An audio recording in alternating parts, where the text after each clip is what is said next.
कहानी की शुरुआत में हम टॉम नाम के एक आदमी को देखते हैं जिसके ऊपर आज भूत पिशाच का साया है। इसीलिए बिस्तर से उठकर वो आत्महत्या करने के लिए प्लान बना रहा था। तभी एक औरत उसके बिस्तर से उठकर कहती है, ए आइटम इतनी जल्दी उठा क्यों? दूसरा कहती है, शुरू करना यार। तीसरा कहती है, आज पूरा दिन लेना हमारी। उधर टॉम को कुछ भी समझ में नहीं आ रहा था कि अगली रात उसने कितना गुलछड़े उड़ाया है। तभी वो एक फोटो में एक भूत को देखता है जो मुंह उठाकर फोटो खींचने के लिए आया था, जिसको देखकर उसकी फट जाती है और वो ब्लेड से नस काटने के लिए जाता है। दूसरी तरफ तब तक उसके घर में उसकी एक्स गर्लफ्रेंड निर्मा आती है और उसके पास आकर उसे गले लगा लेती है। वो अपनी बड़बड़ चालू करती है, लेकिन टॉम तो अभी 3 खूबसूरत लड़कियों के साथ मुंह काला करके देवदास बना हुआ था। वो कहती है, मैंने सुना है तुम किसी को डेटिंग कर रहे हो, क्या मुझसे उसको मिलाओगे नहीं? तभी वो बेडरूम की तरफ झांकती है और उन 3 खूबसूरत औरतों को पैंटी पहनकर एक दूसरे की तरफ तकिया फेंक कर मजा करते हुए देखती है। इधर टॉम को मरने की बहुत हड़बड़ी थी, इसलिए वो टेबल में रखा हुआ नींद की गोलियों को खाकर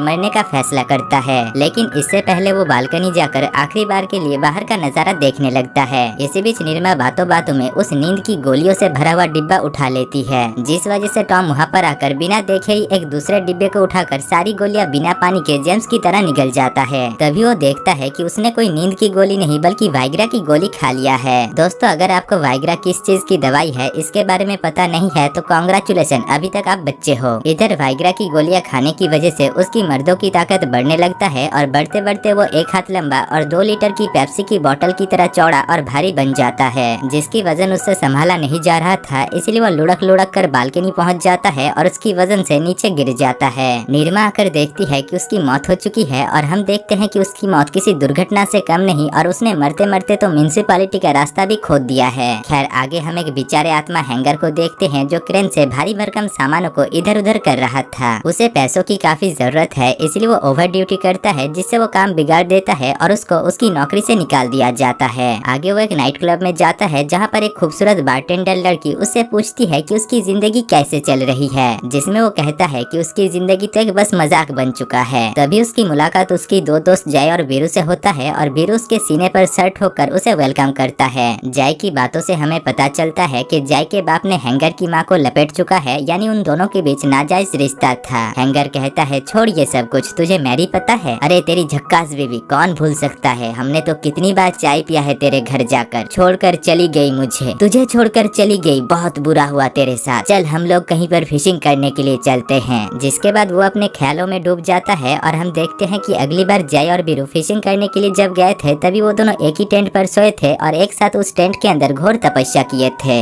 इधर जय उस नाइट क्लब में बीरू को सूंघता है और काला झींगा कहता है, यानी वो बीरू का काला झींगा लेना चाहता है। खैर, उनकी हरकतों को देखकर हैंगर को उनके ऊपर शक होता है और वो वहाँ से निकल लेता है। आगे वो अपनी एक्स बीवी के साथ मिलता है जिसके साथ उसकी तलाक हो चुका है। वो कहती है कि वो अभी रंगरलिया मनाने के लिए दूसरी शादी करने वाली है और उसके पति अमेरिका में एक जाने माने बिजनेसमैन है। साथ ही साथ वो उसे उन दोनों के मेहनत से पैदा हुए बच्चे को भी देकर जाती है। हैंगर उन दोनों से मिलकर काफी खुश होता है। तभी उसे पता चलता है कि वो दोनों उसका बच्चा नहीं बल्कि पड़ोसी के बच्चे है और उसका बच्चा कार के अंदर है, यानी हैंगर को उसके बच्चे की शक्ल तक याद नहीं। खैर, वो बाप का फर्ज अदा करने के लिए अपने बेटे और बेटी को लेकर वहाँ से चला जाता है। इसके बाद हम एक बुढ़ी के डॉक्टर कोगी को देखते हैं, जिसके पास एक हॉस्पिटल स्टाफ आकर कहती है, डॉक्टर हमें मिस्टर लॉरेंस के लिए एक नई नर्स ढूंढना होगा। फिर से उस औरत के लिए रोज रोज नया आदमी कहाँ मिल सकता है? पिछली वाली लड़की का क्या हुआ? तभी वो देखता है कि पिछली वाली लड़की के मुंह का हालत ऐसा हो गया था जैसे कि उसके मुंह के ऊपर न्यूक्लियर बम गिराया गया हो और सभी ऑफिस के स्टाफ उसके मुंह के गम से लिफाफे को चिपका रहे थे। इसी बीच वहाँ पर इंटरव्यू देने के लिए निर्मा आती है। देखिए सर, मैं यहाँ पर नौकरी की तलाश में आई हूँ। तभी वो उस लड़की को देख लेती है जो अपने फटे हुए मुंह से कॉफी पी रही थी, जिसको देखकर वो काफी डर जाती है। डॉक्टर कोगी उसे समझाकर कहते हैं, उसकी तरफ ध्यान मत दो, वो तो बस बाथरूम से फिसल कर गिर गई थी, लेकिन तुम काफी होनहार हो तो काम आज से ही तुम्हें शुरू करना होगा। जिसके बाद वो उसे बिना इंटरव्यू दिए ही काम पर रख लेता है। अब उसे मिसेस लॉरेंस की ध्यान रखने के लिए उसके घर पर लेकर जाया जाता है, जो कि अभी एक भूतिया घर बन चुका है। अंदर जाते ही उसकी फट जाती है और उसे एक रूम के अंदर से बिस्तर की हिलने की आवाज सुनाई देती है, जैसे कि कोई अंदर पलंग तोड़ रहा है। जब वो दरवाजा खोलती है तभी मिसेस लॉरेंस उसका पैर पकड़ लेती है, जिससे वो काफी डर जाती है और उसे वहाँ से उठाकर बिस्तर में लेकर जाने लगती है। तभी वहाँ पर डॉक्टर कोगी आकर निर्मा से कहते हैं, मिसेस लॉरेंस को मिर्गी का दौरा है और साथ ही साथ वो पैरालाइज भी है, इसलिए आज से तुम्हें इनकी देखभाल और इनकी टट्टियों को साफ करना होगा। जिसके बाद वो दोनों मिलकर उसे उठाकर बेड पर पटक देते हैं और डॉक्टर कोगी निर्मा को घर दिखा खाने के लिए लेकर जाते हैं। घर के अंदर कई सारी अजीब अजीब हरकतें हो रही थी, जैसे कि उस घर के अंदर कोई भूत पिशाच का साया हो।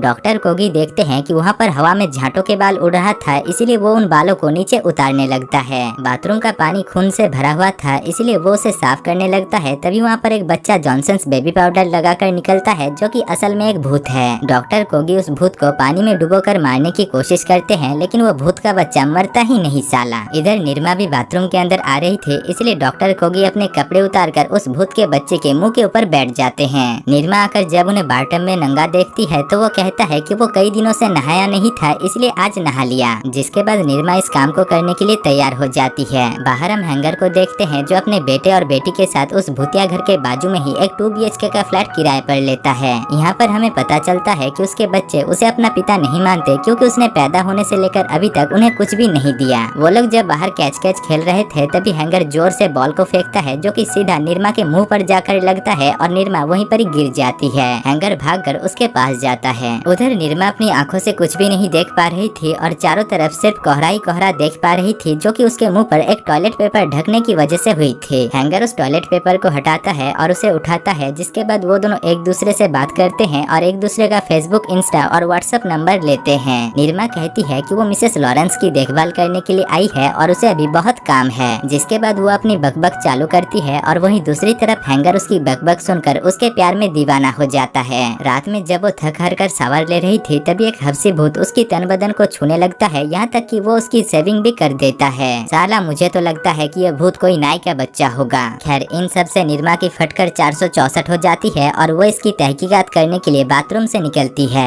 बाहर वो एक भूत के बच्चे को सीढ़ी से लुढ़क लुढ़क कर नीचे गिरते हुए देखता है। जिसके बाद वो मिसेस लॉरेंस को साफ करने के लिए जाती है और उससे पूछताछ करती है, लेकिन मिसेस लॉरेंस के मुंह से सिर्फ एक ही सुर निकल रही थी। निर्मा यहाँ पर भी अपनी बकबक जारी रखती है और बातों बातों में वो मिसेस लॉरेंस को उसकी गर्मा गर्म मुंह से धोने लगती है और आखिर में वो उसके सर पर भी गर्मा गर्म मुंह निचोड़ देती है। तभी वो देखती है कि उसने क्या कांड कर दिया है, इसलिए वो तुरंत गाड़ी धोने वाली पानी के पाइप को लेकर आती है, जिसको मिसेस लॉरेंस के मुंह पर मारती है और मिसेस लॉरेंस दूर झाड़ियों में जाकर गिरती है। इसी बीच उसे घर के अंदर से उस हफ्सी भूत की आवाज सुनाई देती है और वो उसे चेक करने के लिए घर के अंदर जाती है। अब क्योंकि रात का समय था और मूवी भी भूतिया है, इसलिए करंट चली जाती है और वो लाइटर लेकर उस भूत को ढूंढने लगती है। काफी देर तक ढूंढने के बाद उसे वो भूत का बच्चा मिल जाती है, जो कि जॉनसन्स बेबी पाउडर लगाकर उसके सामने आता है, जिसको देखकर वो डर के मारे छुप जाती है। अगली सुबह वो ये बात अपने पड़ोसी हैंक को जाकर बताती है। मैं तो कल डरी गई थी, मैं जब शावर ले रही थी तभी एक भूत मुझे पीछे से आकर छू रहा था। हो सकता है कि वो कोई तुम्हारा पुराना आशिक होगा। नहीं नहीं, मेरी कोई आशिक वाशिक नहीं है। जिसके बाद वो फिर से उसे अपनी रामायण सुनाती है और उसे अपनी पहली शादी के बारे में बताती है। वो कहती है कि उसके पहले पति दिन रात सुबह शाम बस उसकी ले लेकर उसके पिछोंडे को सुतली बम से न्यूक्लियर बम की तरह बड़ा बना दिया था और दूसरे पति ने उसे रेसलिंग करवाने के लिए एक रिंग पर उतार दिया था, जिसमें जब वो एक रेसलर को मारने के लिए गई थी तभी वहाँ पर एक दुर्घटना हो जाती है, जिससे उसके पति के साथ साथ कई सारे लोग भगवान के प्यारे हो गए थे। लेकिन साथ ही साथ वो ये भी कहती है कि मैं तीसरा मंगलसूत्र उसी से पहनूंगी जो मुझे दिन रात सुबह शाम पलंग तोड़ एक्सरसाइज करवाए। जिसके बाद वो दोनों एक दूसरे को किस करते हैं, यानी वो दोनों एक दूसरे के प्यार में पड़ चुके हैं। तभी वहाँ पर एक जोरदार बादल गरजता है और आंधी आने लगता है। निर्मा उस बादल को देखकर कहती है, ये बादल तो कुछ जाना पहचाना लग रहा है। हम देखते हैं कि वो बादल किसी आदमी के पिछवाड़े के जैसा लग रहा था और बिजली का पाद मार रहा था, जिसको देखकर तुरंत वो सभी डर के मारे घर के अंदर घुस जाते हैं। थोड़ी देर बाद आंधी जब शांत होता है तभी हैंगर बाहर अपने बेटे को ढूंढने के लिए जाता है। रास्ते में वो देखता है कि सभी चीज पॉज हो चुका था और किसी की भी गाड़ी स्टार्ट नहीं हो रही थी, यहाँ तक कि एक आदमी की टट्टी भी फंस गई थी। आगे जाकर वो देखता है कि धरती फट चुका है और वहाँ से धुआं निकल रहा है, जिसको देखकर वो डर के मारे दो लड़कियों की संतरे पकड़कर उन्हें पीछे हटाता है। तभी वहाँ पर एक बड़ा सा एलियन आकर पूरे शहर को तबाह करने लगता है, जिससे पूरे शहर में भगदड़ मच जाती है। दूसरी तरफ घर के अंदर निर्मा को वो भूत का बच्चा क्लू देता है कि कैसे इसे रोका जा सकता है, जो कहकर वो वहाँ से गायब हो जाता है। जिसके बाद निर्मा भी घर से निकलकर भगदड़ में चली जाती है, जहाँ उसकी मुलाकात हैंगर से होता है। वो उसे बताती है कि इन सब में उस भूत बच्चे का हाथ है और वो उन क्लू की मदद से इसे रोक सकती है। लेकिन हैंगर को अपने बच्चों को बचाना था, इसलिए वो निर्मा को अकेले ही ये सब कुछ करने के लिए कहकर अपने बेटे और बेटी को लेकर एक डीजल कार में बैठकर वहाँ से निकल लेता है। दरअसल उसे और निर्मा को वहाँ पर एक ऐसी मशीन मिल गई थी जिसको कार पर लगाने पर उस कार में कोई भूत का साया नहीं रह पाता, जिस वजह से कार स्टार्ट हो जाता है। इधर निर्मा शहर में एक प्लेन को क्रैश हुआ देखती है, तभी एक बक्सा प्लेन से लुढ़क कर आता है और उसके जबड़े में आकर लगता है और वो मुंह के बल आकर गिरती है। इसी बीच प्लेन के अंदर से एक लड़की निकलती है जो निर्मा को देखकर कहती है, अरे निर्मा तू। अब उन दोनों की तू मैं से हमें पता चलता है कि वो दोनों बचपन का लंगोटिया दोस्त है। ओ तेरी की कितना टाइम हो गया तेरे से मिले हुए, मुझे तो लगा तुम मर चुकी होगी। मैं भी वही सोच रही थी, तू भी टपक चुकी होगी। जिसके बाद वो उसे बताती है कि वो अभी एक रिपोर्टर बन चुकी है और गर्मा गर्म न्यूज के तलाश में यहाँ पर आई है। लेकिन इस एलियन अटैक को देखकर उसे लगता है कि इंसान हार चुका है और अब एलियन ही इंसान के ऊपर कब्जा कर लेगा। तभी निर्मा अपनी डायरी निकालती है और कहती है, नहीं ऐसा नहीं हो सकता यार, देख मैंने भूत बच्चे के क्लू से इसका सॉल्यूशन ढूंढ लिया है। उस भूत के बच्चे के हिसाब से उसका घर माइल 62 के आसपास में ही है और वहाँ पर जाकर हम इसे रोक सकते हैं।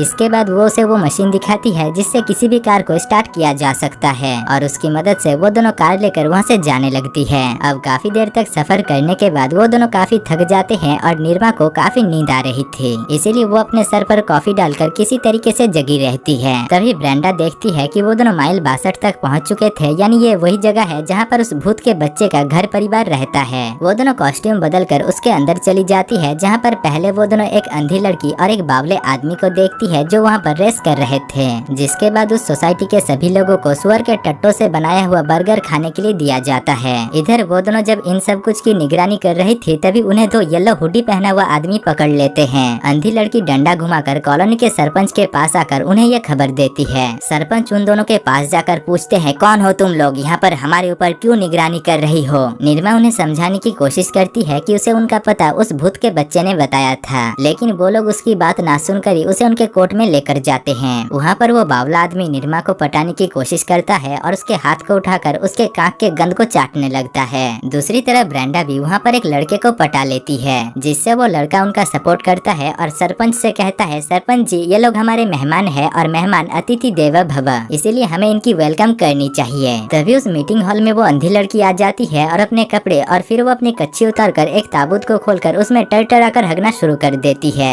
दरअसल वो दिमाग से पैदल और आंखों से अंधी है, इसलिए वो मीटिंग हॉल को ही बाथरूम समझकर पूरा हग देती है। दूसरी तरफ उसकी ये सब कुछ हरकतें मीटिंग में मौजूद सभी लोग मुंह उठाकर देख रहे थे। अब हगने के बाद वो बिना धोए ही कच्ची पहनकर वहाँ से चली जाती है। जिसके बाद मीटिंग में फैसला होता है कि निर्मा और ब्रांडी उनके साथ रह सकती है, लेकिन वो लोग इस सोसाइटी को छोड़कर कभी भी वापस नहीं जा सकती है। दूसरी तरफ हम यूनाइटेड नेशन की एक मीटिंग को देखते हैं, जहाँ पर अमेरिका के प्रेसिडेंट इस बारे में बात कर रहे थे कि कैसे एलियन अटैक से बचा जाए। उन्होंने एक मशीन का इन्वेंट किया था जिससे किसी भी एलियन को नंगा किया जा सकता है, जिससे शर्म के मारे वो एलियन यहाँ से भाग जाएंगे। लेकिन उनका ये दाव उल्टा पड़ जाता है और वो खुद सभी देश के प्रेसिडेंट के सामने नंगा हो जाता है, पर उनको अभी भी पता नहीं था कि उनका सब कुछ दिख रहा है। इसी बीच जब वो उस मशीन को ठीक कर रहे थे, तभी गलती से वो सभी प्रेसिडेंटों को नंगा कर देते हैं और वहाँ पर भगदड़ मच जाती है। दूसरी तरफ रात को उस कॉलोनी के सरपंच को किसी ने चाकू घोंप दिया था और उनके पास सिर्फ 2-4 मिनट ही बचे हुए थे, इसीलिए वो निर्मा और ब्रांडी को अपने पास बुलाकर कहते हैं कि इन सब का जिम्मेदार और कोई नहीं बल्कि उसका सौतेला बेटा है, जो कि एक दिन एक फीमेल रेसलिंग देखने के लिए गया था, लेकिन वहाँ पर एक बहुत बड़ा एक्सीडेंट हुआ और उसकी दबकर मौत हो गई। साथ ही साथ वो ये भी कहते हैं कि ये सब कुछ तभी रोका जा सकता है जब उसे उसके कातिलों के बारे में पता चलेगा। अब ये सब कुछ सुनकर निर्मा परेशान हो जाती है, क्योंकि वो कातिल और कोई नहीं बल्कि वही है जिसकी वजह से रेसलिंग में उस दिन एक्सीडेंट हुआ था। तभी वहाँ पर वो बावला आकर सरपंच को और एक चाकू घोंप देता है, जिससे सरपंच की वहीं पर ही राम नाम सत्य हो जाता है। इसके बाद जब वो दोनों वहाँ से बाहर निकलते हैं, तभी एक एलियन आकर उन दोनों को पकड़कर एक टोकरी में डालकर वहाँ से लेकर जाने लगता है। आगे जाकर वो एलियन हैंगर और उसके बच्चे को भी पकड़ लेता है और टोकरी के अंदर निर्मा हैंगर के साथ वापस से मिलकर बहुत खुश होती है। जिसके बाद वो एलियन उन्हें जिग्सॉ के ट्रैप में लेकर जाते हैं। टीवी में एक पुतला जो कि जिग्सॉ का डॉल बिली है उन्हें बताता है कि उनके पास सिर्फ 60 सेकंड का ही वक्त है। जिसके बाद निर्मा और ब्रांडी के चेहरे में लगा हुआ मशीन उनके सर को फोड़ देगा और हैंगर के कमर में लगा हुआ मशीन हैंगर के पिछौंडे के अंदर बाहर होता रहेगा। लेकिन इससे बचने का वो एक उपाय भी बताता है और कहता है कि इन ट्रैप्स को खोलने की चाबी निर्मा की आंखों के पीछे है और वो अगर अपनी आंखों को काट कर उसे निकाल पाती है तो उन सब की जान बच जाएगी। जिसको जानने के बाद निर्मा अपनी आंखों को निकाल कर उस चाबी की मदद से सबको वहाँ से फ्री कर देती है और आंखों को फिर से लगा लेती है। तभी निर्मा को वहाँ पर एक कुमोट के अंदर कुछ तस्वीर मिलती है, जिसको देखकर उन सबको पता चल जाता है कि वो जॉनसन्स बेबी पाउडर लगाया हुआ बच्चा और किसी की नहीं बल्कि उस पुतले यानी जिगसॉ का ही बच्चा है। और क्योंकि निर्मा की वजह से उसकी मौत हुई है, इसलिए जिगसॉ अपने बेटे की भटकते हुए आत्मा को शांति देने के लिए उन एलियंस को दुनिया को तबाह करने का ठेका दिया है। यहाँ पर सब कुछ पता चल जाने के बाद जिगसॉ उन सबसे माफी मांगता है और एलियंस के कॉन्ट्रैक्ट को बंद करके उन्हें छोड़ देता है। इसके बाद मूवी के आखिर में हम हैंगर और निर्मा को देखते हैं जो एक दूसरे की पप्पी लेते हैं और दोस्तों इसी के साथ ही इस मूवी की कहानी खत्म हो जाती है।